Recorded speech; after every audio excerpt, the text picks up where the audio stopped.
ప్రార్థన చేసుకుందాం.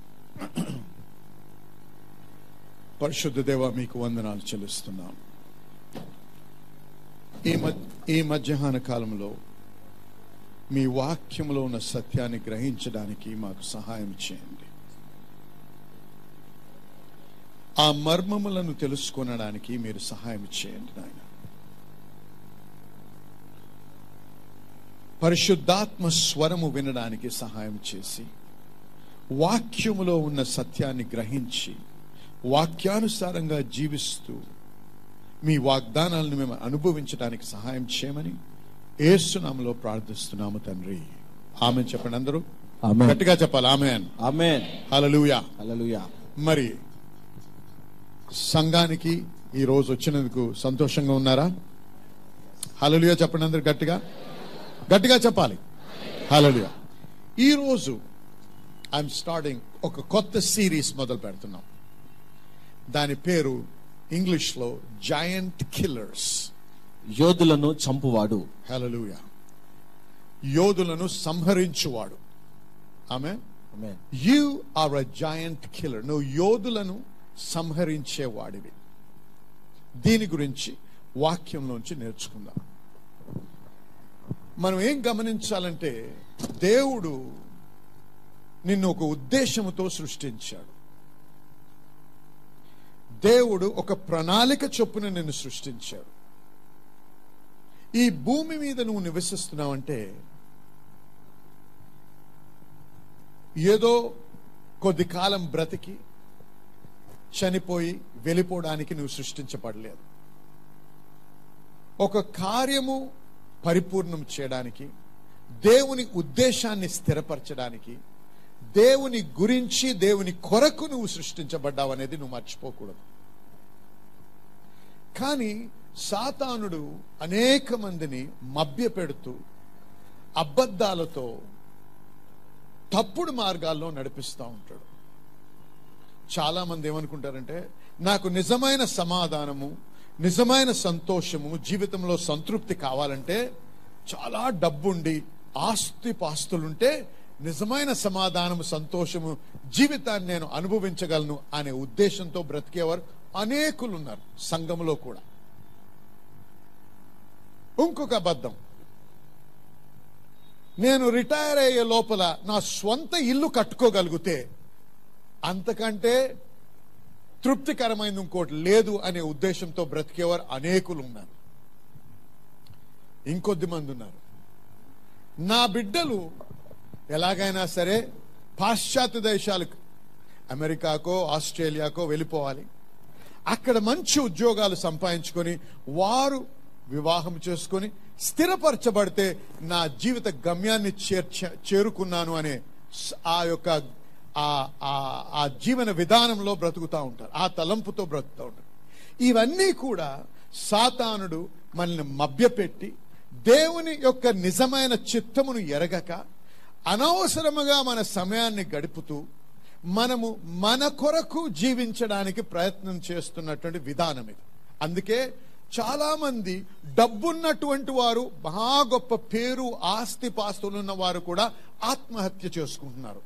నిజమైతే ఆమెను చెప్పండి. అంటే దాని అర్థం ఏంటి? నిజమైన తృప్తి లేదన్నమాట. అనేక మంది భవనాలు కట్టారు, ఇల్లు కట్టారు, అనుభవించకుండానే, సంతోషించకుండానే, అప్పుల పాలై దాన్ని అనుభవించకుండానే మరణించారు. బిడ్డల్ని పాశ్చాత్య దేశాలు పంపించారు, మంచి ఉద్యోగాలు చేసి తల్లిదండ్రుల్ని వారు కాపాడుతూ చూసుకుంటారేమో అని అక్కడ పోయి తల్లిదండ్రులు మర్చిపోయారు, వివాహాలు కోల్పోయారు. ఆనందము, సంతోషానికి బదులు వేదనతో బ్రతికేవారు అనేకులు ఉన్నారు. ఇది నిజమైతే ఆమెన్ చెప్పండి. ఆమేన్. ఆమేన్. అయితే మరి నువ్వు ఎందుకు బ్రతుకుతున్నావు? దేవుడు నిన్ను ఎందుకు సృష్టించాడు? చూడండి, దేవుడు తన కొరకు నిన్ను నన్ను సృష్టించుకున్నాడు. ఆయన ఉద్దేశం నెరవేర్చబడ్డానికి నేను జీవిస్తున్నాను ఇక్కడ. ఆయన ఏమన్నాడు?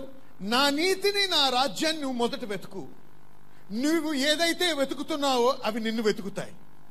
హల్లెలూయా. డబ్బు కావాలా? ఆస్తి కావాలా? ఇల్లు కావాలా, సమాధానం కావాలా, సంతోషం కావాలా, సంతృప్తి కావాలా, అవన్నీ నిన్ను వెంబడిస్తాయి. నువ్వు వాటిని వెంబడించే అవసరం లేదు. నువ్వు దేన్ని వెంబడించాలి? దేవుణ్ణి వెంబడించాలి. హల్లెలూయా. దేవుణ్ణి వెంబడించడం ఏంటంటే మతపరంగా బ్రతకడమా? కాదు. దేవుడు నిన్ను ఏ ఉద్దేశము చొప్పున నిన్ను సృష్టించాడో అది ఎరగాలి, అది తెలుసుకోవాలి. దాని నిమిత్తమై నువ్వు జీవించాలి. దేవునితో సరి అయినటువంటి సన్నిహిత సంబంధంలో బ్రతుకుతూ, మతపరముగా కాకుండా అన్యోన్య సహవాసంలో జీవిస్తూ, దేవుణ్ణి తెలుసుకుంటూ, నిన్ను ఎందుకు ఆయన సృష్టించాడో నువ్వు తెలుసుకుని దాని ప్రకారంగా నువ్వు జీవించినప్పుడే నీవు నిజంగా నీ జీవితంలో సమాధానము, సంతృప్తి నువ్వు పొందగలవు. హల్లెలూయా చెప్పండి. ఆమేన్. చూడండి, నా ఉద్దేశ ప్రకారం నేను ఎప్పుడు కూడా ఒక సేవకుడు అవ్వాలని, ఒక పాస్టర్ అవ్వాలని, లేకపోతే ప్రచారం చేయడానికి, వాక్య ప్రచారం చేయడానికి అనే ఉద్దేశం నా జీవితంలో ఎప్పుడూ లేకుండా. మా కుటుంబంలో నా తల్లి వైపు చూసినా, నా తండ్రి వైపు చూసినా ఎవరు కూడా సేవలో లేరు. మా తండ్రి ఈ గవర్నమెంట్లో చాలా మంచి పొజిషన్లో ఉండేవాడు. సివిల్ ఇంజనీర్గా, చీఫ్ ఇంజనీర్గా, ఇరిగేషన్ డిపార్ట్మెంట్లో ఉండేవారు. మా తాత మంచి డాక్టర్. నేను డాక్టర్ అవ్వాలనుకున్నాను. వెల్లూరు మెడికల్ కాలేజ్లో స్టూడెంట్గా జాయిన్ అయ్యాను. కానీ నేను వేళ డాక్టర్ని కాను, దేవుని వాక్యము ప్రకటించేవాడిని. హల్లెలూయా. దేవుని కృపను బట్టి నిన్ను ఎందుకు దేవుడు సృష్టించాడో నేను కనుగొన్నాను. అందుకే ఈవేళ ఖచ్చితంగా చెప్పగలను, డాక్టర్ అయ్యుంటే మటుకు నాకంటే హీనమైన స్థితిలో ఇంకోడు ఉండేవాడు కాదు. అంటే డాక్టర్ చేయడం తప్ప కాదు, నా జీవితంలో అది తప్ప ఉన్నా. నేను ఏదైతే కోరుకుంటున్నానో, ప్రతి మనిషి ఏం కోరుకుంటాడండి? సమాధానం కావాలి, సంతోషం కావాలి, సంతృప్తి ఉండాలి, కుటుంబంలో మంచి అన్యోన్యత ఉండాలి, ప్రేమ ఉండాలి, పిల్లలు మంచిగా పెరగాలి, ఏమి కొదువు ఉండకూడదు, ఏది చేయాలన్నా దానికి సదుపాయం ఉండాలి. అవునా కాదా చెప్పండి? అవునా? గట్టిగా చెప్పాలి. అవునైతే అవును కదా. మరి అవి నేను పొందాలి. నిజమైనటువంటి తృప్తితో మరణించే దినము దేవుడు తృప్తిగా మరణించాలి. ఆమేన్. ఏదైతే నేను ఉద్దేశించానో అవన్నీ నేను పరిపూర్ణం చేయగలిగాను, దేవుని పిలుపుకి నేను లోబడ్డాను అనేటువంటి పరిపూర్ణం చేశాననే ఆ సంతృప్తితో మనం వదలాలి. గమనించండి జనులారా, తిరిగి జన్మించారు, పరిశుద్ధాత్మ చేత అభిషేకించబడ్డారు, భాషలతో మాట్లాడతారు, ప్రార్థన చేస్తారు. అయినా అనేకులు సంతృప్తి లేకుండా, సమాధానం లేకుండా, అప్పుల పాలై అనారోగ్యంతో కొట్టుమిట్టులాడుతున్నారు సంఘాల్లో. అది దేవుని చిత్తమా? కాదు. మరి ఎందుకు అనుభవించలేకపోతున్నాం? దేవుడు నన్ను ఒక ఉద్దేశము చొప్పున సృష్టించాడు అని మొట్టమొదటిగా మీరు తెలుసుకోవాలి. హల్లెలూయా. అంటే అందరూ దేవుని సేవ చేయాలా? కాదు. కొద్దిమందిని రాజులుగా సృష్టించాడు, కొద్దిమందిని వ్యాపారస్తులుగా సృష్టించాడు, కొద్దిమందిని అడ్మినిస్ట్రేషన్ కొరకు సృష్టించాడు, కొద్దిమందిని డాక్టర్ పనిచేయడానికి సృష్టించాడు, కొద్దిమంది ఇంజనీర్లు అయ్యారు. రకరకాలైన వృత్తుల కొరకు చేయడానికి. ఎందుకు? ఇవన్నీ మనకి ఏవైతే దేవుడు ఇస్తున్నాడో వాటి ద్వారా ఆయన రాజ్యమును కడుతూ, ఆయన గణపరుస్తూ, ఎందు నిమిత్తమైతే దేవుడు నన్ను పిలిచాడో అది నేను పరిపూర్ణం చేస్తూ ముందుకు సాగినప్పుడు నేను నిజమైన సమాధానము, సంతృప్తి, అభివృద్ధి, దేవుని యొక్క సమృద్ధిని నేను అనుభవించగలను. హల్లెలూయా. హల్లెలూయా. అర్థమవుతుంది అందరికీ? అర్థమవుతుందండి? హల్లెలూయా. ఆమేన్. అయితే ఈరోజు మీకు గుర్తు చేయాలనుకుంటాను, క్రైస్తవత్వం అంటే ఒక మతము కాదు, కానీ యుద్ధం. హల్లెలూయా. ఏంటంటే చెప్పండి అందరు, ఏంటంటే అది పోరాటం. ఆ పోరాటం గురించే మనం ఇవాళ మాట్లాడుతున్నాం. ఒక యుద్ధములో ఉన్నావు నువ్వు, కానీ నువ్వు గ్రహించడం లేదు ఒక యుద్ధం ఉందని నీ చేతిలో. ఆ యుద్ధము ఉన్నా ఓ యుద్ధము లేదనేటువంటి భావనతో బ్రతుకుతున్నావు. అందుకే నిన్ను నొక్కేస్తున్నాడు సాతాను. ఆస్ట్రిచ్ అంటే ఏంటి? ఆస్ట్రిచ్ అంటే తెలుసండి మీకు?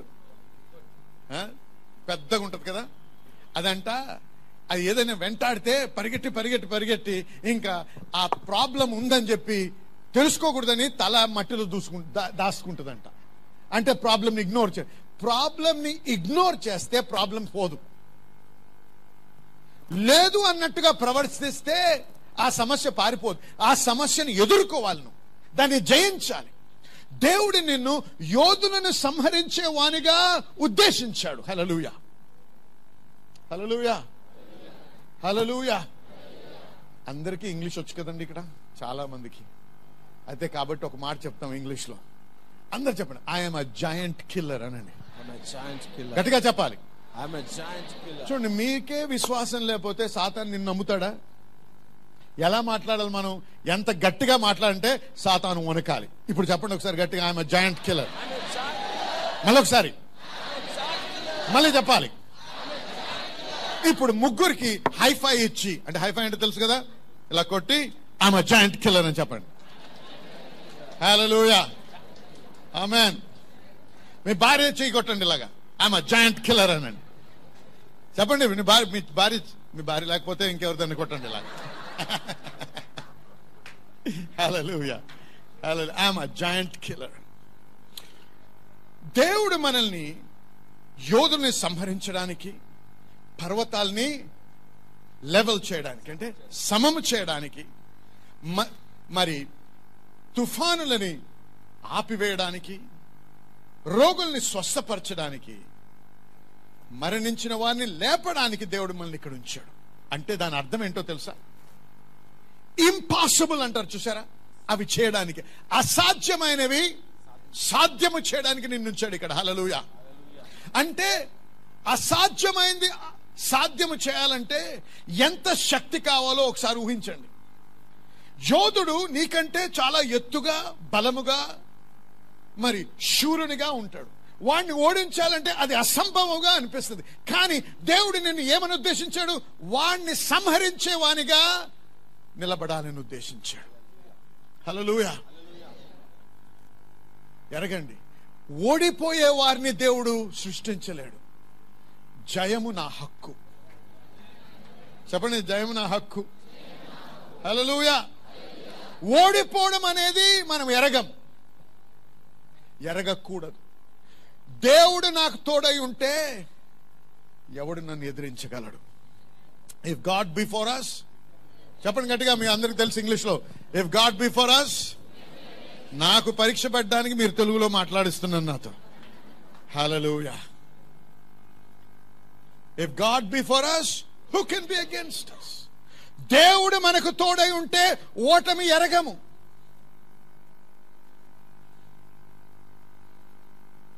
ఇక్కడ నీవు దేవుడు ఈ లోకములో, ఈ దేశములో, ఈ స్థలములో ఒక ఉద్దేశముతో నిన్ను స్థిరపరిచాడు. నీకు నిజంగా సంతృప్తి, సమాధానము, సమృద్ధి కావాలంటే ఎందు నిమిత్తము దేవుడిని సృష్టించాడో అది ఎరగడం ముఖ్యం. అది కనుగొనే వరకు నువ్వు నిజంగా అవిటిని అనుభవించలేవు. ఏదో 30 సంవత్సరాలు గవర్నమెంట్కి పనిచేసి దాని తర్వాత రిటైర్ అయ్యి రిటైర్మెంట్ హోమ్లో జీవిస్తూ మరి 80 సంవత్సరాలు వచ్చిన తర్వాత మరణించి వెళ్ళిపోవడం అని దాని గురించి నిన్ను దేవుడు సృష్టించలేదు. నువ్వు జీవించినంత కాలం ఇక్కడ ఒక మార్పు తేవాలి. ఇక్కడ జనాలకి నువ్వు దీవెనకరంగా ఉండాలి. దేవుని నామము గణపరచబడాలి. ఆయన రాజ్యము కట్టబడాలి. నీ జీవితం ద్వారా ఏం జరుగుతుందో ఒక్కసారి నువ్వు పరీక్షించుకో. దేవుడు నిన్ను ఆశీర్వదించాడు. ఇక్కడ అనేక మందికి ఉద్యోగాలు ఉన్నాయి. దేవుడు మేము మంచి గృహాలతో ఆశీర్వదించాడు, భవనాలతో ఆశీర్వదించాడు, కార్లు ఇచ్చాడు, స్థానం ఇచ్చాడు, స్థలం ఇచ్చాడు, డబ్బు ఇచ్చాడు. సరే, దేవునికి స్తోత్రం. అయితే వీటితో నీవు దేవుని రాజ్యం కొరకు ఏం చేస్తున్నావు? పాస్టర్ గారు, ఆదివారం వస్తున్నాను, ఇంత చందా వేస్తున్నాను, ఇంత కానుకిస్తున్నాను. అందుకే ఉన్నావు నువ్వు ఇక్కడ. నీవు కాకపోతే దేవుడు నిజమైన వాడు, ఆయన మంచివాడిని రుచి చూసి నీవు తెలుసుకున్న తర్వాత నీవు దేవుని కొరకు పని చేయకపోతే ఇంకెవడు చేస్తాడు? ఒకసారి ప్రశ్నించుకోండి.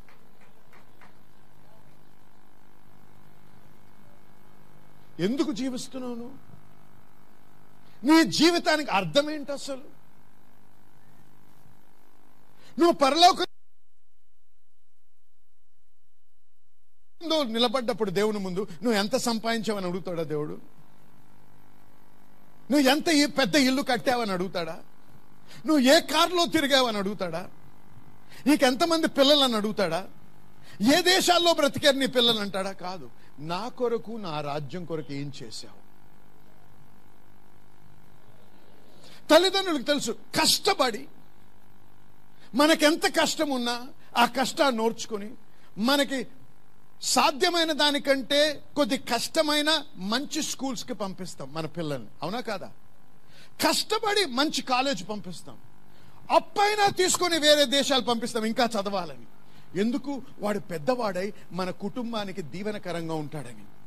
అక్కడికి వెళ్ళి మంచి ఉద్యోగాన్ని సంపాదించి మంచి ఆదాయం పొందిన తర్వాత 6 నెలల తర్వాత నీకు రాయడం మానేస్తాడు, ఫోన్ మాట్లాడడం మానేస్తాడు. ఎందుకు? నేను బిజీ అంటాడు. ఒక నయా పైసా పంపడు, నువ్వేమో అప్పుల పాలై ఉంటావు. నీ హృదయం ఎలా ఉంటుందో ఒకసారి ఆలోచించు. గమనిస్తున్నారా? నీ తల్లిదండ్రులు నిన్ను కష్టపడి పెంచారు, కష్టపడి ఒక స్థితికి తెచ్చారు. ఎందుకు?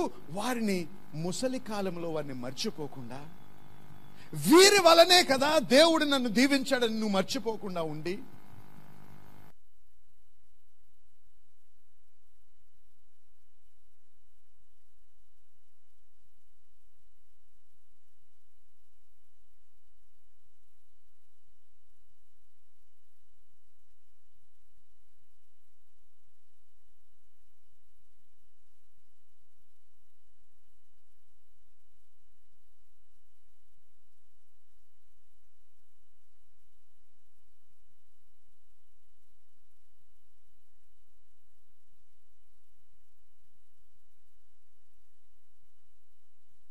యేసయ్యా అని చెప్పండి గట్టిగా. అయితే యేసయ్య అడుగుతున్నాడు, నీవు నా కొరకు ఏం చేస్తున్నావు? నా రాజ్య నిమిత్తం నువ్వేం చేస్తున్నావు? నా ఆలయ నిమిత్తం నువ్వేం చేస్తున్నావు? నా సంఘము నిమిత్తం నువ్వేం చేస్తున్నావు? నీవు కాకపోతే ఇంకెవరు చేస్తారు? నీ తల్లిదండ్రుల గురించి నువ్వు పట్టించుకోకపోతే ఇంకెవరు పట్టించుకుంటాడు చెప్పండి? ప్రభుత్వమా? పరాయివాడా? నిన్ను కని పెంచి మంచి తీర్చిదిద్ది పెద్దవాడిగా చేసిన నీ తల్లిదండ్రులే నువ్వు మర్చిపోతే ఎవరు పట్టించుకుంటారండి? నేను ఎంతగా దీవించిన నీ దేవుణ్ణే నువ్వు మర్చిపోతే దేవుని రాజ్యం ఎవరు కడతారు? అందుకే అన్నాడు ఆయన, నా నీతిని నా రాజ్యాన్ని ముందు వెతుకు, అప్పుడు ఇవన్నీ నీకు అనుగ్రహించబడను. హల్లెలూయా! గట్టిగా చెప్పాలి, హల్లెలూయా! ఏమన్నానండి? మిమ్మల్ని యోధులను సంహరించేవానిగా, అసాధ్యమైనవి సాధించడానికి, మరి రోగుల్ని స్వస్థపరచడానికి, చనిపోయి మరణించిన వాటిని తిరిగి లేవనెత్తడానికి దేవుడు నిన్ను సృష్టించాడు. హల్లెలూయా! కానీ గమనించండి, ఒక యుద్ధం ఉంది మీ చేతుల మీదని మర్చిపోవద్దు. దేవుని నమ్ముకున్న బిడ్డలుగా గ్రహించిన ఒక విషయం, మీరు మీ గమ్యాన్ని చేరాలంటే, దేవుడు ఉద్దేశించిన గమ్యాన్ని చేరి దేవుని అనుభవించి సంతోషంలో బ్రతకాలంటే ఒక మూలను కూర్చొని ఏడుస్తే సరిపోదు. దేవా నాకు ఎందుకు ఈ కష్టాలు వస్తున్నాయి? ఎంతమంది ప్రశ్నిస్తున్నారు దేవుని, నన్నెందుకు ఇలా హింసిస్తున్నావు ప్రభువా అని ప్రశ్నిస్తారు. ఎక్కడ నేర్చుకున్నారో తెలుసా? సినిమాలో.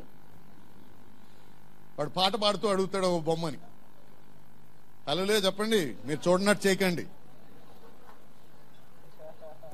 ఆమేన్. అయితే నువ్వేమనుకున్నావు? వాడే అబ్బా మా పాస్టర్ కంటే బాగా చెప్తున్నాడండి వాడు, అందుకే ఏం చేస్తున్నావు దేవా అని అడుగుతావు. బుద్ధిహీనుడా, నువ్వు వాక్యంలో నేర్చుకోవాలి, సినిమాలో కాదు. దేవుడి గురించి. ఆమేన్. దేవుణ్ణి ప్రశ్నించకూడదు, దేవుణ్ణి అడగాలి, దేవుణ్ణి ప్రార్థించాలి, తెలుసుకోవాలి. ఆయన వాక్యములో అవగాహన కావాలి. ముఖ్యంగా తెలుసుకోవాల్సిందేంటి? నీ నుంచి దోచుకునేవాడు కాదు దేవుడు, నిన్ను హింసించేవాడు కాదు దేవుడు, నిన్ను రోగస్తుడిగా చేసేవాడు దేవుడు కాదు, నిన్ను బీదవాడిగా పేదవాడిగా ఏమీ లేని స్థితిలో ఉంచేది దేవుడు కాదు అని తెలుసుకో వాక్య ప్రకారంగా. హల్లెలూయా. నిన్ను కష్టపెట్టేవాడు కాదు, దొంగ ఎందుకు వస్తాడో తెలుసా?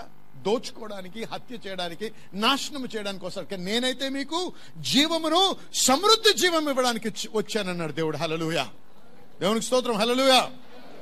దేవుడు మీకు సమృద్ధి జీవం ఇస్తాడంట.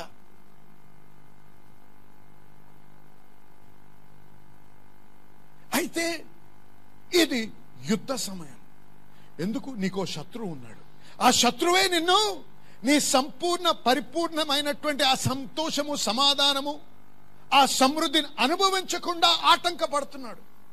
ఆ యోధుడు ఎవడైతే ఆటంకపడుతున్నాడో వాణ్ణి నువ్వు సంహరించకుండా నువ్వు అనుభవించలేవు దేవుడు ఉద్దేశించింది నీ పట్ల.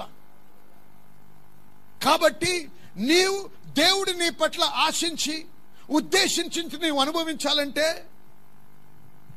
ఆ యోధుల్ని సంహరించాలి. హల్లెలూయా. అందుకే నువ్వు జాయింట్ కిల్లర్. నువ్వు తిరిగి జన్మించినప్పుడు ఎలా జన్మించావండి? దేవుని వాక్యం అనే బీజము ద్వారా జన్మించబడ్డాం. హల్లెలూయా. దేవుని వాక్యం అనే బీజము ద్వారా. ఆ బీజములో డిఎన్ఏ ఉంటది కదా. ప్రతి సీడ్కి డిఎన్ఏ ఉంటది. ఆ డిఎన్ఏలో ఏం రాసింది తెలుసా? నువ్వు ఓడిపోవని. హల్లెలూయా, హల్లెలూయా. ఆ డిఎన్ఏ నీలో ఏం డిఎన్ఏ ఉందండి? నేను ఓడిపోలేను, ఇంకా నేను జయించేవాడిని. రాజ కుటుంబంలో పుట్టినప్పుడు ఆ మనిషి చెప్పుకోకుండా వాడిని చూడగానే చెప్పొచ్చు వీడు రాయల్ ఫ్యామిలీ నుంచి వచ్చాడు అని. అవునా? ఎందుకు? ఆ డిఎన్ఏలోనే ఉంటుంది అది. అలాగే నీవు యేసు ప్రభువులో జన్మించినప్పుడు నువ్వు వేరే అని చెప్పగలడు సాతాను. మరి మనుషులు కూడా చెప్పగలగాలి. ఆమేన్. నీ డిఎన్ఏలోనే ఉంది. నేను మూల కూర్చొని ప్రార్థన చేస్తూ, దేవా ఇంకెప్పుడు నాయన, ఇంకెప్పుడు ప్రభా నా ప్రార్థన ఎందుకు ఆలకించో ప్రభా, నేను ఇంకెప్పుడైనా అప్పులోంచి నేను బయటకు రాగలనా ప్రభా, ఈ రోగంతో ఇంకెంతకాలం బ్రతకాలి ప్రభా, నేను ఎంత ప్రార్థన చేసినా నువ్వు నాకు జవాబు ఇవ్వటం లేదు ప్రభా అని ఇటువంటి ప్రార్థనకు జవాబు ఉండవు. దేవుడు ఆపటం లేని నీ దీవెన్ని, నీ ఆశీర్వాదాన్ని, నీ స్వస్థతను ఒక యోధుడు ఆపుతున్నాడు. చూడండి, ఆ గుడ్డితనంలో బ్రతుకుతున్నారు చాలా మంది క్రైస్తవులు. అందుకే దేవుణ్ణి ప్రశ్నిస్తున్నారు.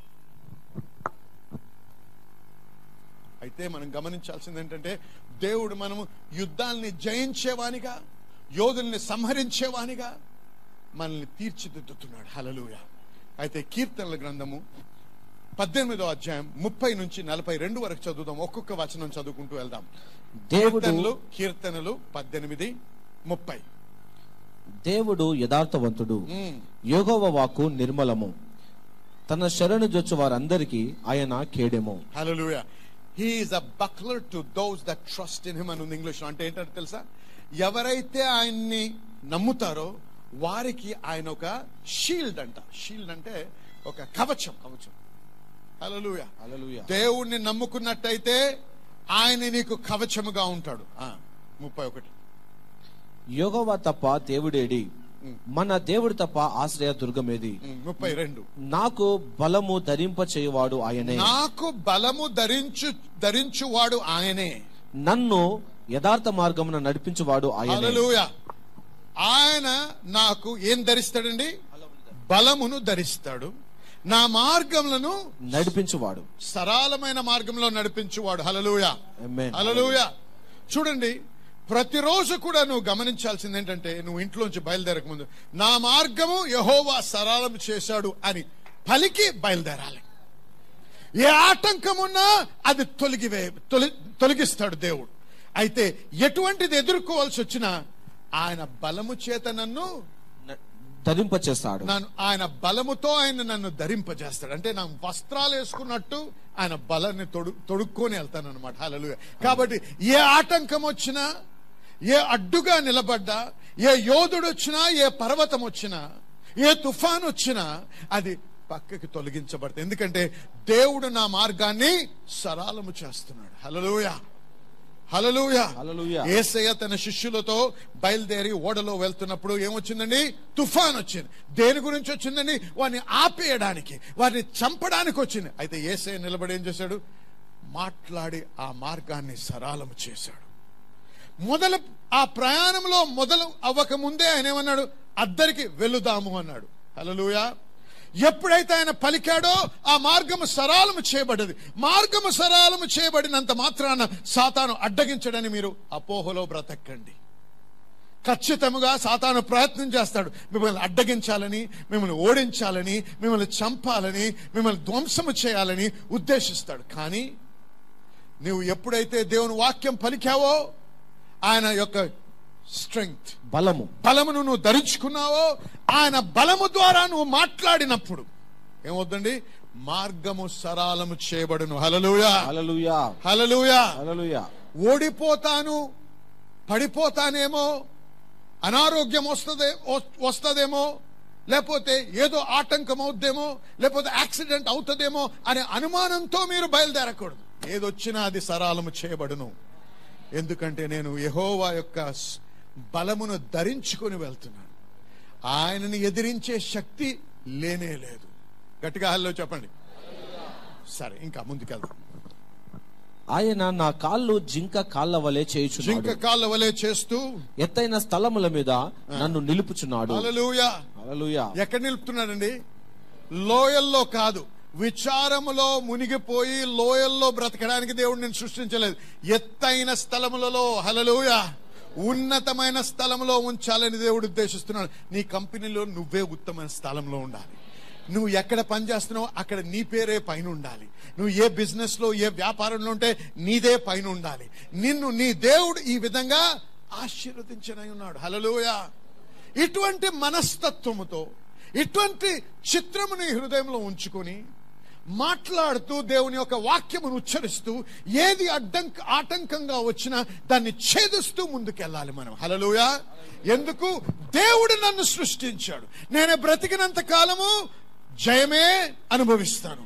నేను బ్రతికినంత కాలము పైనే ఉంటాను. హల్లెలూయా. ఎందుకంటే నా కాళ్ళు జింక కాళ్ళ వలె చేసి దేవుడు నన్ను ఉన్నతమైన స్థలములో ఉంచనై ఉన్నాడు. హల్లెలూయా. చెప్పండి హల్లెలూయా, హల్లెలూయా. ఈ రోజు నువ్వు చితికిన స్థితిలో ఉన్నావేమో, ఈ రోజు నువ్వు లోయలో ఉన్నావేమో, ఈ రోజు నువ్వు దుఃఖక్రాంతుడు అయి ఉన్నావేమో, ఈ రోజు నీ హృదయం వేదనలో ఉందేమో. దేవునికి హల్లెలూయా చెప్పు. ఎందుకో తెలుసా? అది నీ స్థానము కాదు. అది నీ స్థానము కాదు. ఈ రోజు నువ్వు నీ ప్రయాణం మీద ముందు మొట్టమొదటి అడుగు వేయి. ఎక్కడికి? ఇంకో లోయలో కాదు, ఎత్తైన కొండ మీదకి. హల్లెలూయా. ఇంతకాలము నిన్ను ఎవరు ఎరగరు. ఎందుకు? లోయలో ఉంటే నువ్వు కనపడవు. కానీ ఎప్పుడైతే దేవుడు నిన్ను హెచ్చిస్తాడో లోకమంతా నిన్ను పైకి కళ్ళెత్తి చూసి అంటారు. ఎందుకు? నేను గొప్పవాడినా కాదు, యెహోవా నన్ను గొప్పవాడిగా చేశాడు. దేవుడు నిన్ను గొప్పవాడిగా చేయడానికి ఉద్దేశించాడు. అదే చెప్తున్నాను. మీరు యోధుల్ని సంహరిస్తూ దేవుని గణపరచడానికే నువ్వు సృష్టించబడ్డావు. ఆయన నామము గణపరచడానికే నువ్వు సృష్టించబడ్డావు. ఆయన నామం అవమానపరచబడ్డానికి కాదు, ఆయన నామం గణపరచబడ్డానికి. హల్లెలూయా. అందుకే నువ్వు సిగ్గుపడకూడదు. కొద్దిమంది సిగ్గుపడతారు నేను దేవుణ్ణి నమ్ముకున్నాను చెప్పుకోవడానికి. అందుకే చర్చకు వస్తే జాన్ అంటారు, ఆఫీస్కి వెళ్తే అప్పారావు అంటారు. నీ పేరేంటి? అందుకే వాడు ఎప్పుడు అప్పుల పాలే ఉంటాడు అప్పారావు. ఎందుకు? దేవుని దీవెన ద్వారా ఆయన పైకి ఎత్తపడ్డు, ఆ లోయలోనే ఉంటాడు, ఇంకా లోతుగా వెళ్తాడు. హల్లెలూయా. గమనిస్తున్నాను. నేను నేర్పించేది వేళ నేను నేర్పిస్తున్నాను. నేను మిమ్మల్ని గ్రహింపజేస్తున్నాను. ఎందుకు? ఈ వాక్యం మీరు గ్రహించినట్టయితే, ఆ వాక్య ప్రకారం మీరు జీవించినట్టయితే నిన్ను ఎదుర్కొంటాయి సమస్యలు, నిన్ను ఎదుర్కొంటాయి ఆజానుబాహులు, నిన్ను ఎదురిస్తారు యోధులు, నిన్ను ఎదురిస్తుంది సాతాను, నిన్ను ఎదురిస్తుంది తుఫాను. కానీ ఏది నిలవలేదు. ఎందుకు? నీలో ఉన్నవాడు ఈ లోకంలో ఉన్నవాడి కంటే గొప్పవాడు. హల్లెలూయా, హల్లెలూయా. గట్టిగా చెప్పండి హల్లెలూయా, హల్లెలూయా. మళ్ళీ గట్టిగా చెప్పండి హల్లెలూయా, హల్లెలూయా. దేవునికి స్తోత్రం. చదువు. నా చేతులకు యుద్ధము చేయ నేర్పువాడు ఆయనే. ఆగండి. ఏం నేర్పిస్తాడండి దేవుడు? గట్టిగా చెప్పాలి. మళ్ళీ యుద్ధము నేర్పిస్తాడంట దేవుడు. ఎందుకు? యుద్ధం ఉండకపోతే యుద్ధం ఎందుకు నేర్పిస్తాడు దేవుడు? అంటే యుద్ధం ఉందన్నమాట. మనకి అర్థమవుతుంది మీకు? యుద్ధము నేర్పించనై ఉన్నాడు. చదువు నాయన. నా బాహువులు ఇత్తడి విల్లును ఎక్కుపెట్టును. అంటే ఇక్కడ ఇంగ్లీష్ లో ఏమంటారు? So that a bow of steel can be broken by my arms. అంటే ఎప్పుడైనా ఎవరైనా మీలో స్టీల్ రాడ్ తెలుసు కదండి? స్టీల్ రాడ్ తెలుసా? స్టీల్ రాడ్ ని ఎరగొట్టడానికి ప్రయత్నించండి, ఇరుగుతుందా? కానీ దేవుడు ఏమంటున్నాడు? నీకు యుద్ధము నేర్పిస్తాడంట. ఏ రకంగా తెలుసా? ఆ స్టీల్ రాడ్ ని నువ్వు కొట్టడానికి. పాస్టర్ గారు, ఇది ఇంపాసిబుల్ అండి, అది తెలుసు, సహజముగా ఇంపాసిబుల్. కానీ నువ్వు ఎందుకు సృష్టించబడ్డావు? ఏదైతే అసాధ్యమైన అంటారో దాన్ని సాధించడానికి.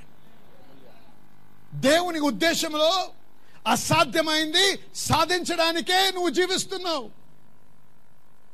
ఏదైతే ఇక్కడ కాదు అంటారో అది చేసి నిరూపించడానికే నువ్వు జీవిస్తున్నావు. జరగదండి ఇక్కడ, ఇలాంటి చేయలేరు, ఎవరూ చేయలేరు. అవునా? నేను చేస్తాను. కాదండి, ఎప్పుడు కూడా అసలు మార్గమే లేదండి. కళ్ళు కనపడటం లేదా? విప్పి చూడండి ఒకసారి. ముందు చూస్తే ఎర్ర సముద్రం, వెనక చూస్తే ఐగుప్తు సైన్యం. ముందుకెళ్ళమంటున్నారు, ఎక్కడికి వెళ్ళాలండి? ఆ నీటిలోకే. ఎక్కడికి? నీటిలో మరణించడానిక కాదు. నువ్వు అడుగు పెట్టు, అది ఎండిపోద్ది. నీ జీవితంలో నువ్వు ఎన్నడూ ఎరగకుండా ఉండొచ్చు, అది సంభవించకపో ఉండొచ్చు, కానీ నీ కొరకు అది సంభవించనై ఉన్నది, నీ కొరకు అది జరగనై ఉన్నది. ఎందుకో తెలుసా? నువ్వు ప్రత్యేకముగా ఆయన హస్తములో నిన్ను చెక్కుకున్నాడట. అందుకు హల్లెలూయా. నువ్వు ప్రత్యేకించబడ్డావు. నీలాంటి వాడు 7 కోట్ల మంది, 7 బిలియన్ తెలుసు కదా మీకు, అంతమంది జన సమూహం ఉన్నా భూమి సృష్టించబడ్డప్పటి నుంచి ఈ రోజు వరకు లెక్కేసిన మీలాంటి వాడు జన్మించలేదు. మీ ఫింగర్ ప్రింట్ ఉంది చూసారా, ఏలు ముద్ర. ఇంతమంది వచ్చిపోయారు, కానీ మీ ఏలు ముద్రతో సమానముగా ఉన్నవాడు ఎవడు సృష్టించబడలేదు, సృష్టించబడడు. అంత ప్రత్యేకముగా దేవుడు నిన్ను సృష్టించాడు. హల్లెలూయా, హల్లెలూయా. చాలా ప్రాముఖ్యం. నువ్వు దేవునికి ప్రత్యేకించబడి సృష్టించబడ్డావు దేవుని చేత ఒక ప్రత్యేకమైన కార్యము కొరకు. ఆమేన్. నిన్ను నువ్వు నీచముగా చూసుకోకు, నిన్ను నువ్వు తీసిపడేయకు. నీ జీవితాన్ని నువ్వు చాలా నీ కొరకే ఆయన రక్తం కార్చాడు, నీ కొరకే ఆయన మరణించాడు, నీ కొరకే ఆయన తిరిగి లేచాడు. నిన్ను సృష్టించింది నువ్వు చితకగొట్టబడి నాశనం అయిపోయి మరణించడానికి కాదు. నిన్ను చూసినప్పుడు దేవుడు పరలోకంలో నీ గురించి ఘనముగా గొప్ప చెప్పుకోవడానికే సృష్టించాడు. ఓ రోజు పరలోకం అందరినీ పిలిచాడు యేసయ్య. దేవుడు పిలిచి అందరూ వచ్చారు, నిలబడ్డారు. ఎందుకు వచ్చారో తెలుసా? హే, ఒక వ్యక్తి గురించి మీతో మాట్లాడాలనుకుంటున్నాను. గొప్ప చెప్పుకోవడానికి దేవుడు. సాతానా, నువ్వు ఉన్నావా ఇక్కడ అన్నాడు దేవుడు. ఉన్నానయ్యా అన్నాడు. యోబు అనే పేరు విన్నావా నువ్వు అన్నాడు. వినకపోవడం ఏంటయ్యా అన్నాడు. ఎంత గొప్ప చెప్పుకున్నాడో తెలుసా దేవుడు యోబు గురించి. నీ పేరు పరలోకంలో ఉచ్చరించబడ్డప్పుడు దేవుడు గొప్ప చెప్పుకుంటాడా, తలదించుకుంటాడా సాతాను ముందు? ఒక్కసారి ప్రశ్నించుకో. నువ్వు ఎందుకు సృష్టించబడ్డావు? నీ జీవితము దేని కొరకు గడుపుతున్నావు? నువ్వు ఓడిపోకూడదు, నువ్వు జయించాలి. అప్పుల పాలై బ్రతకకూడదు. అప్పు ఇచ్చేవాడిగా ఉండాలి, తీసుకునేవాడిగా కాదు. ఆమేన్. హల్లెలూయా, హల్లెలూయా. దేవుడు నీకు నేర్పిస్తున్నాడు యుద్ధము. దేనికో తెలుసా? అప్పుల పాలై బ్రతకడానికి కాదు, అప్పు పుచ్చుకునేవాడికి కాదు, కానీ అప్పు ఇచ్చేవాడిగా ఉండాలి. చాలా మంది సాక్ష్యాలు నిలబడి చెప్తున్నారు, పాస్టర్ గారు దేవునికి స్తోత్రం, హల్లెలూయా, నాకు బ్యాంకు లోన్ ఇచ్చింది. అది ఏం సాక్ష్యం అండి? లోన్ పొందుకోవడం ఒక సాక్ష్యమా?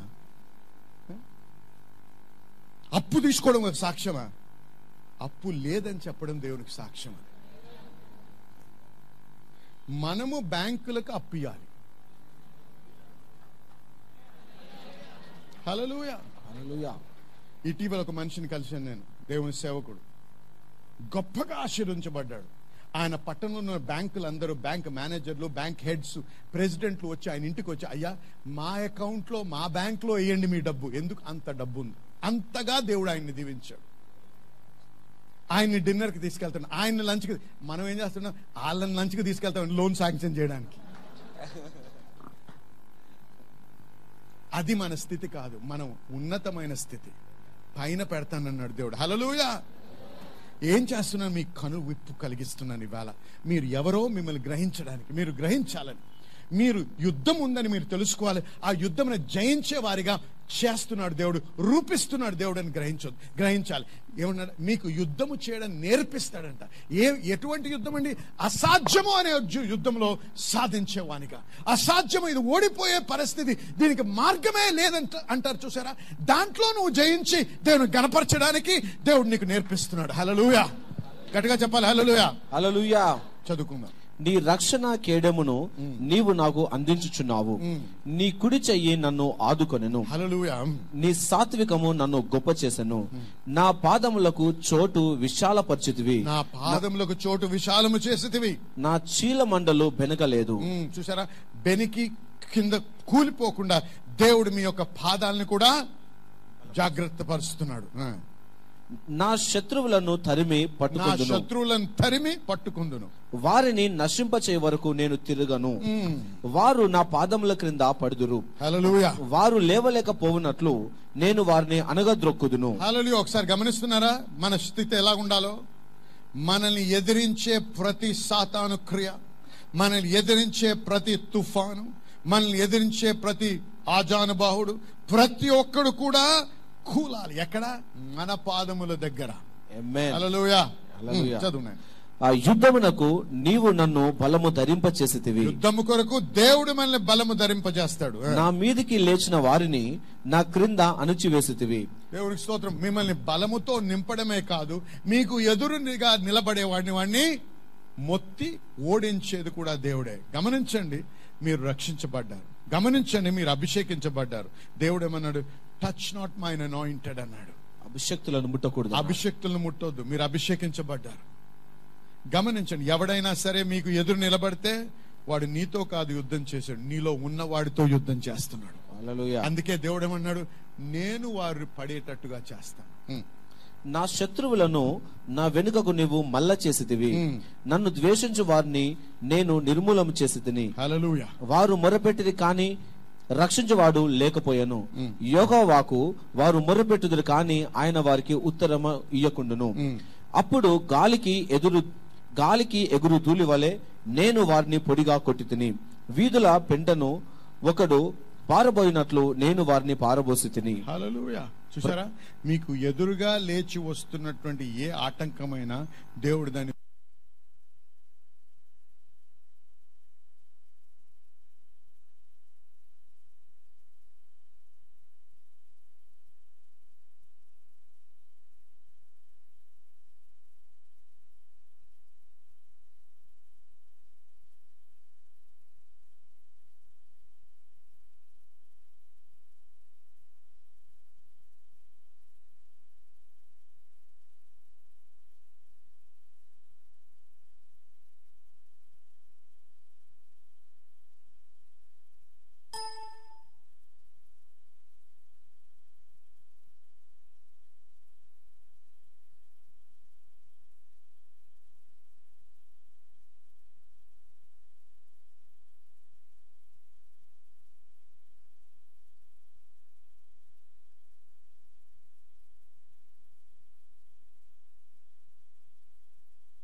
మనకి యుద్ధము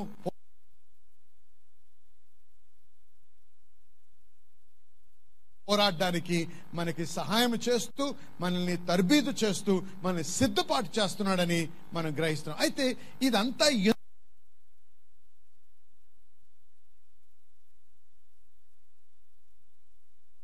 ఎందుకో తెలుసా? ఎందుకు ఈ యుద్ధము నేర్పిస్తున్నాడు దేవుడు? ఎందుకు మనం నేర్చుకోవాలి?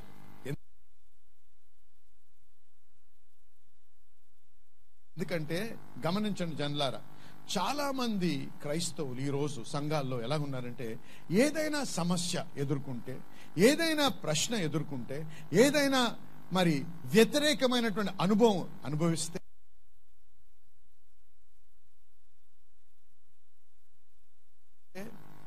దాని జవాబు కావాలంటే ఏం చేస్తారు? ప్రార్థన, ఉపవాసం. అవునా కదా? చెప్పండి. అంతే అనుకుంటారు. ప్రార్థన చాలా ప్రాముఖ్యం, ఉపవాసము కూడా చాలా ప్రాముఖ్యం. కానీ ఈ రెండు సరిపోవు.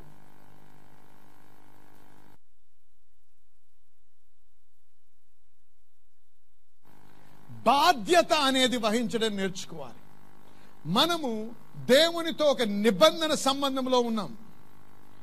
ఎప్పుడైతే నువ్వు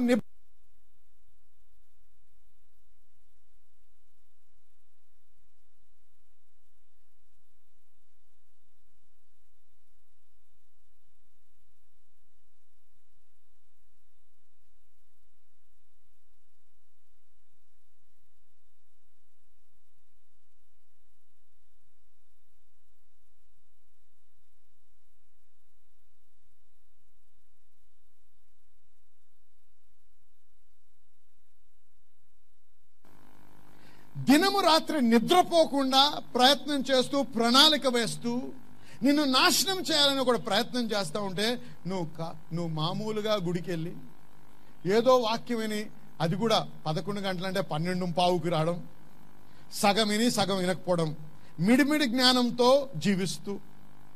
హలో చెప్పండి. తెలుసు నాకు గుచ్చుకుంటుందని గుచ్చాలనే మాట్లాడుతున్నాను. ఎందుకు? అజ్ఞానం వల్లనే నశిస్తున్నారన్నాడు దేవుడు. ఏమన్నాడు తెలుసా దేవుని వాక్యంలో? హోషేయ ప్రవక్త, నా జనులు ఎవరండి చెప్పండి అందరూ? నా జనులు, దేవుని జనులు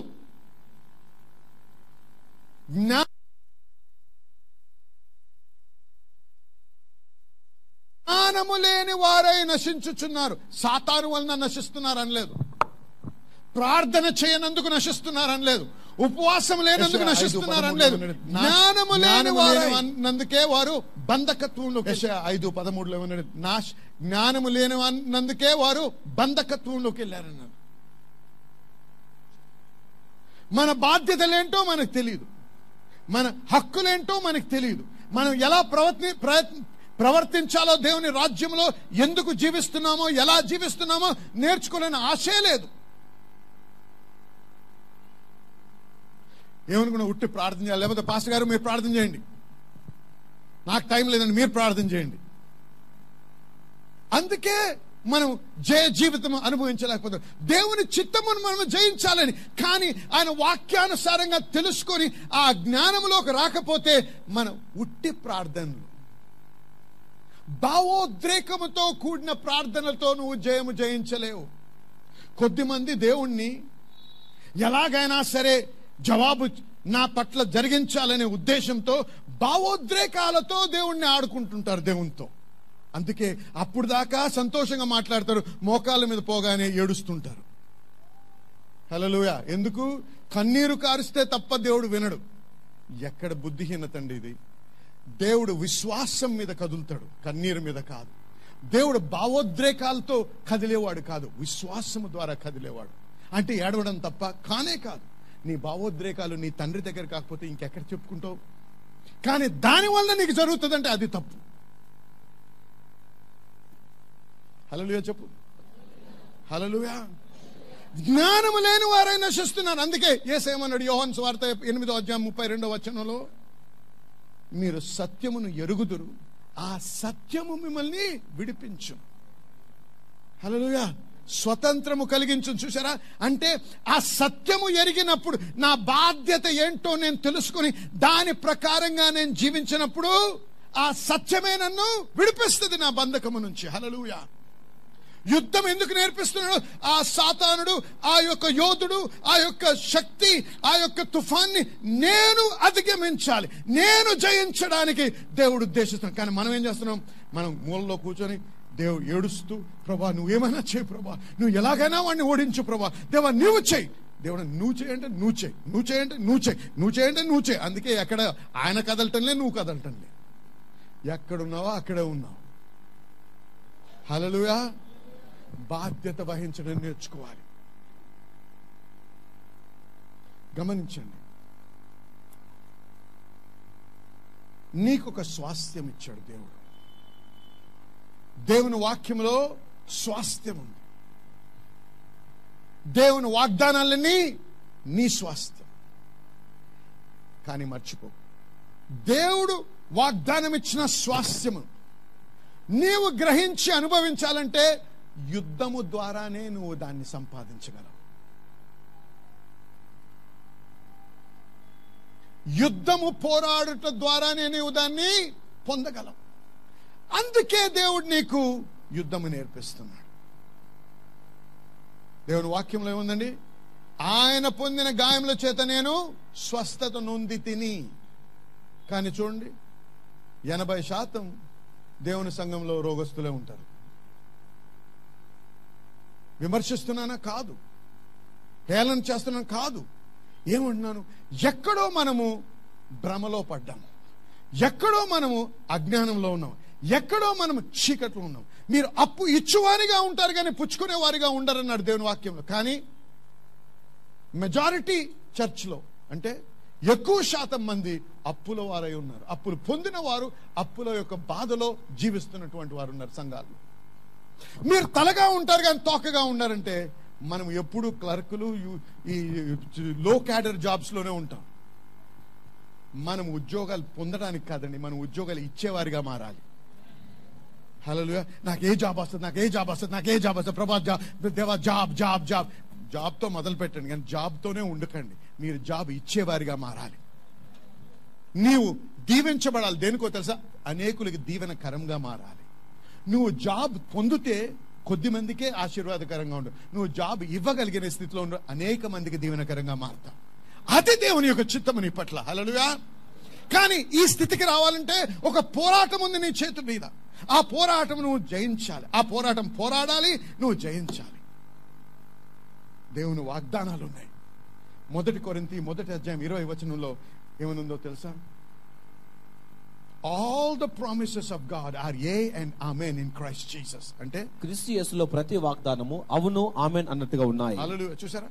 ప్రతి వాగ్దానము అవును ఆమెన్ అనగా ఉన్నాయి. కానీ వాటిని అనుభవించలేకపోతున్నాం. ఎందుకంటే మనం పోరాడకుండా యుద్ధము చేయకుండా మారుమూలలో కూర్చొని ఏడుస్తూ బతిమలాడుతూ మనం సనుగుతూ గునుగుతూ బ్రతుకుతున్నాం. అందుకే చూడండి, దేవుడు తన బిడ్డలను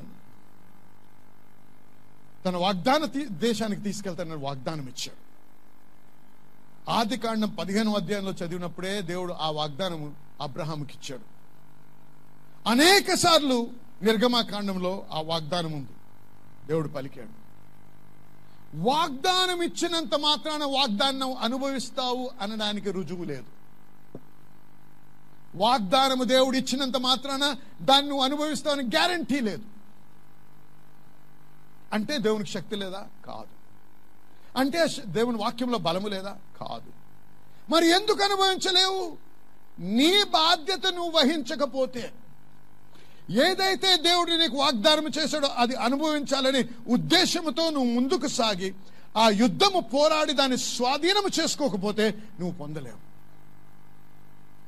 ద్వితీయోపదేశకాండం 7వ అధ్యాయంకి వెళ్దాం. 1వ వచనం. నీవు స్వాధీనపరచుకొనబోవు దేశములోనికి నీ దేవుడైన యెహోవా నిన్ను చేర్చి బహు జనములను, అనగా చూడండి, దేవుడైన యెహోవా ఎక్కడ తీసుకెళ్తున్నాడండి వీళ్ళందరినీ? నీవు స్వాస్థ్యము, అంతేనా, నీవు స్వాధీనపరచుకునే దేశానికి తీసుకెళ్తాడు. గమనించండి, ఆగండి. ఏ దేశమైతే, ఏ దేశాలైతే దేవుడు వాగ్దానం చేశాడో ఆ దేశాల్లో శత్రువులు జీవిస్తున్నారు, ఆజానబాహులు జీవిస్తున్నారు, మరి జాయింట్స్ అంటే యోధులు జీవిస్తున్నారు. అయితే దేవుడు వారు జీవిస్తున్నప్పుడే వాగ్దానం ఇచ్చాడు. ఏమని? ఆ దేశం మీకు ఇచ్చాను అన్నాడు. అయితే దేవుడు ఏం చేస్తున్నాడు వినండి, ఇక్కడ ఆ దేశం వరకు తీసుకెళ్తున్నాడు. ఎందుకు? అది నువ్వు స్వాధీనపరచుకోవాలి. ఎలా స్వాధీనపరచుకోవాలి? చదువు. నీ దేవుడైన యెహోవా నిన్ను చేర్చి బహు జనములను, అనగా సంఖ్యకును బలమునకును నిన్ను మించిన హిత్తీయులు, గిర్గాషీయులు, అమోరీయులు, కనానీయులు, పెరిజీయులు, హివ్వీయులు, ఎబిసీయులు అను 7 జనములను నీ ఎదుట నుండి వెళ్ళగొట్టిన తరువాత. హల్లెలూయా. చూసారా ఏం చేయాలండి? నీకు నేను వాగ్దానముగా ఇచ్చిన దేశంలో ఈ 7 జాతుల జనము ఉన్నారు. వారిని నీవు తరిమి కొట్టాలి. అంతేనా? ఏమన్నది అక్కడ? వెళ్ళగొట్టాలి. వాళ్ళని వెళ్ళకొడితేనే నీవు ఆ వాగ్దానాన్ని అనుభవించగలవు. హల్లెలూయా చెప్పండి, అర్థమవుతుంటే. నీవు ఏ ఆర్థరైటిస్ అంటున్నారే, ఆ బ్లడ్ ప్రెషర్ హై అంటున్నారే, ఆ స్పాండలైటిస్ అంటున్నారే, ఆ కిడ్నీ ప్రాబ్లం అంటున్నారే, వాటిని నువ్వు వెళ్ళగొట్టాలి. హల్లెలూయా. దేవుడు వాగ్దానం ఇచ్చాడు. ఆయన గాయముల చేత నువ్వు స్వస్థత నొందితివి. ఆ దేశాన్ని నీకు ఇచ్చాను అన్నాడు దేవుడు. కానీ నేను దాన్ని అనుభవించాలంటే దేవుడు అక్కడి వరకు నన్ను తీసుకెళ్తాడు. ఇప్పుడేమన్నాను? నీవు స్వాధీనపరచుకో. ఎలాగా? వాటిని తరిమి కొట్టాలి. ఈ తరిమి కొట్టాలంటే వారు నాకంటే చిన్నవారా, నాకంటే బలహీనులా? కాదు, నాకంటే గొప్పవారు. మైటియర్ అండ్ స్ట్రాంగర్ అని ఉంది వాక్యంలో. అంటే బలము గలవారు, గొప్పవారు నాకంటే. హల్లెలూయా. దేవుడు మారేవాడు కాదు. ఎప్పుడు కూడా దేవుడు మనల్ని ఎక్కడ తీసుకెళ్తాడో తెలుసా? నాకంటే బలమైంది, నాకంటే ఉన్నతమైంది, నేను ఏదైతే నా శక్తితో జయించలేనో అక్కడికి తీసుకెళ్తాడు ఎప్పుడు. ఎందుకో తెలుసా? ఆయన మీద ఆధారపడాలని. ఆయన బలముతో నన్ను ధరింపజేస్తున్నాడు. నీ బలంతో కాదు, శక్తితో కాదు, బలముతో కాదు, నా ఆత్మచేత అన్నాడు దేవుడు. హల్లెలూయా. కాబట్టి దేవుడు ఏం చేస్తున్నాడు? ఆయన ఆత్మచేత నింపుతున్నాడు మనల్ని. ఆయన బలముతో మనల్ని నింపి ఆ బలము ధరింపజేస్తున్నాడు. ఎందుకు? మనకంటే గొప్పవారు, మనకంటే ఘనమైన వారు, మనకంటే ఎక్కువ పలుకుబడి ఉంది, మనకంటే గొప్ప ధనం ఉంది, మనకంటే గొప్ప ఉన్నత స్థితిలో ఉన్నారు. మనం వారిని చూస్తేనే భయపడాలి. అటువంటి స్థితిలో ఉన్న వారిని తరిమి కొట్టడానికి, వారిని ఆ 7 జాతుల జనాల్ని నువ్వు ఎప్పుడైతే వెళ్ళగొడతావో అప్పుడు నువ్వు దాన్ని స్వాధీనపరచుకోగలవు. దేవుని చిత్తం ఏంటండి? నువ్వు దాన్ని అనుభవించాలని. కానీ దేవా నువ్వు పోరాడు అంటే దేవుడు పోరాడు. నీవు పోరాడాలి. ఆమేన్. ఎవరు పోరాడండి? నీవు పోరాడాలి. అప్పుడే నువ్వు దాన్ని స్వాధీనపరచుకోగలవు. ఎప్పుడైనా సరే యుద్ధానికి వెళ్ళినప్పుడు నేను జయశీలిని అని చెప్పుకుంటూ వెళ్ళాలి. ఎందుకు జయశీలుడు? దేవుడు నీలో ఉన్నాడు కాబట్టి, దేవుడు ఉద్దేశించాడు కాబట్టి. ఇంటర్వ్యూకి వెళ్తున్నావా? భయపడుతూ ఇలా వణక్కు. వాళ్ళు ఆ 7 మంది నిన్ను చూస్తున్నారే, నీ కళ్ళల్లో చూడగానే వాడు వణకాలి. ఎందుకు? వారు నీలో దేవుణ్ణి చూస్తారు కాబట్టి. నీకంటే గొప్ప చదువు ఉండి, నీకంటే గొప్ప ఎక్స్పీరియన్స్ ఉండి, నీకంటే గొప్ప పలుకుబడి ఉండి వచ్చి ఉండొచ్చు వేరే క్యాండిడేట్లు. కానీ వాడు ఎందుకో గోక్కుంటాడు కానీ నీకే ఉద్యోగాన్ని ఇస్తాడు. హల్లెలూయా. ఇదండి సువార్త అంటే. మంచి వార్త కదా. సువార్త అంటే మంచి వార్త. మిమ్మల్ని నొక్కేసి, మిమ్మల్ని తొక్కేసి, మీరు ఎందుకు పనికిరాని దరిద్రులు అని ప్రకటించేది సువార్త కాదు. మీరు దేవుడు తన రక్తమిచ్చుకున్నటువంటి మీ దేవుని బిడ్డలు. మీరు జయించడానికే దేవుడిని ఇక్కడ ఉంచాడు. నిన్ను ఉత్తీర్ణుగా చేయాలని, నిన్ను జయింపజేయాలని, నిన్ను ఆశీర్వదింపజేయాలని, నిన్ను గొప్పగా గణపరచాలని ఉద్దేశము దేవునికి నీ పట్ల ఉంది. కాబట్టే నువ్వు సంతోషించు. కానీ మర్చిపోకు, ఏ ఏదైతే నువ్వు ఈరోజు ఎదుర్కొన్నావు, నీకు వివాహం జరగటం లేని బాధలో ఉన్నావా? నన్ను ఎవరు చేసుకుంటారండి? ఆ తలంపే తీసేయి. దేవుడు నీలో ఉంటే నువ్వు అందంగా కనపడతావు. హల్లెలూయా. మేకప్ అవన్నీ మంచిదే, పర్లేదు, నేనేం ఎదురు మాట్లాడను. కానీ గమనించండి, ఎస్తేరు తనంతట తాను పోయి ఆ మేకప్ కావాలి, ఈ లిప్స్టిక్ కావాలి, ఈ హెయిర్ డై కావాలి, లేకపోతే ఆ హెయిర్ డూ కావాలి, లేకపోతే ఈ పర్ఫ్యూమ్ కావాలి. ఎవరికైతే అప్పచెప్పారా అని, అయ్యా నువ్వు ఏమి వేస్తే అది వేసుకుంటానండి. పరిశుద్ధాత్ముడు నిన్ను సుందరిగా చేస్తాడు. హల్లెలూయా. పరిశుద్ధాత్ముడు నిన్ను చూసినప్పుడు నాకు ఇంకెవరో ఆమె కావాలంటాడు. నేను తినలేను, దాహం లేదు, నాకు ఆమె కావాలి. అది ప్రేమ పిచ్చి కాదు, దేవుడు పుట్టించే పిచ్చి. ఎందుకు? నీవు సహజంగా అందంగా ఉండకపోవచ్చేమో కానీ ఆయన దృష్టిలో నువ్వు అందంగా ఉంటావు. నీకంటే అందమైన వారు ఉన్నారేమో నీ పక్కన, కానీ వాడి దృష్టి నీ మీదే ఉంటుంది. ఎందుకు? దేవుడు కల్పిస్తాడు కాబట్టి. హల్లెలూయా. ఇదండి సువార్త. ఈ రోజుల్లో అసాధ్యము, కష్టము, అప్పుల పాలై బ్రతుకుతూ కష్టము ఈ జీవితం జీవించడం అనే దినాల్లో దేవుడు ఏమంటున్నాడు? కరువు కాలమును నువ్వు సమృద్ధిలో జీవిస్తావు. ఎవడికి జరగదేమో కానీ నాకు జరుగుతుంది. హల్లెలూయా. హల్లెలూయా. ఎవడికి జరగదేమో కానీ నాకు జరుగుతుంది. ఎందుకు? నాకులో దేవుడు ఉన్నాడు కాబట్టి. నీకు జరుగుతుంది, నీకు దేవుడు ఉన్నాడు కాబట్టి. నీవు నేను ప్రత్యేకించబడ్డాము.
దేవుని హస్తము ద్వారా మనం రూపించబడ్డాము. మనల్ని ఆయన బలముతో, ఆయన బలమును మన కవచముగా ధరిస్తున్నాడు. ఆయన యుద్ధము నేర్పిస్తున్నాడు మన హస్తాలకి, మన వేళ్ళకి. మనల్ని సిద్ధపాటు చేస్తున్నాడు. ఎందుకు? ఎదుర్కొనే ప్రతి సమస్యని జయిస్తూ, ఎదుర్కొనే ప్రతి ఆజానుభావుడిని సంహరిస్తూ, ప్రతి యోధుడిని చంపుతూ, ప్రతి తుఫాన్ని ఆజ్ఞాపిస్తూ, జయముతో ముందుకు సాగుతూ, దేవుడు మనకి అనుగ్రహించే స్వాస్థ్యమును మనము పొంది సంతోషముతో ముందుకు సాగడానికి, దేవుని గణపరచడానికి, ఇందు నిమిత్తమై దేవుడు నన్ను సృష్టించాడని సాక్ష్యము పలకడానికి. హల్లెలూయా. గట్టిగా చెప్పాలి. హల్లెలూయా. ఆశీర్వదించబడ్డారా ఇవాళ? నేను ఫౌండేషన్ మట్టుకే వేసాను ఇవాళ. ఇంకా బాగా లోతుగా వెళ్దాం దీంట్లో వచ్చే వారాల్లో. కానీ ఖచ్చితంగా వినండి, ఈ వాక్యం మిమ్మల్ని ఉత్తేజింపజేసి బలపరిచి, మీలో ఉన్నటువంటి ఆ రఫ్గా ఉన్నటువంటి ఆ డైమండ్ని దేవుని వాక్యం ద్వారా దాన్ని స్పార్క్లింగ్ స్టేట్కి తెద్దాం. నీలో దేవుడు ఏదైతే ఆ బలం ఉంచాడే, నీకు తెలియనటువంటి శక్తి, అది విడిపింపజేద్దాం. ఎలాగా? మీరు జ్ఞానము గ్రహించి, అజ్ఞానం వల్లనే వారు నశించారు. జ్ఞానం వస్తున్న కొలది మీరు జయిస్తారు. హల్లెలూయా. దేవునికి స్తోత్రం. నాకు ఎంతో సంతోషంగా ఉంది మీ దగ్గరకు వచ్చి మీతో ఇలా మాట్లాడడమే కాకుండా లైవ్ స్ట్రీమ్ ద్వారా మహబూబ్ కాలేజ్ ఉన్న వారి అందరికి కూడా ఈ వాక్యం ప్రకటించడానికి దేవుడు ఇచ్చినటువంటి ఈ సమయాన్ని బట్టి దేవునికి స్తుతి చెల్లిస్తున్నాం. మీరందరూ కూడా దీవించబడాలి. అక్కడ ఉన్నటువంటి వారు, ఇక్కడ ఉన్నటువంటి వారు కూడా అందరూ కూడా దీవించబడి వాక్యము చేత బలపరచాలని నేను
పంచుకున్నట్టయితే కొద్దిసేపు కళ్ళు మూసుకొని చిన్నగా ఒక ప్రకటన చేద్దాం.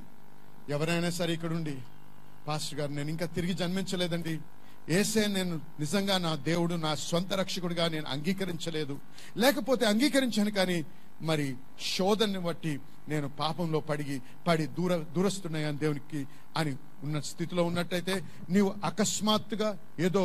అకస్మాత్తుగా రాలేదు, పరిశుద్ధాత్ముడే నిన్ను ఇక్కడికి నడిపించాడు.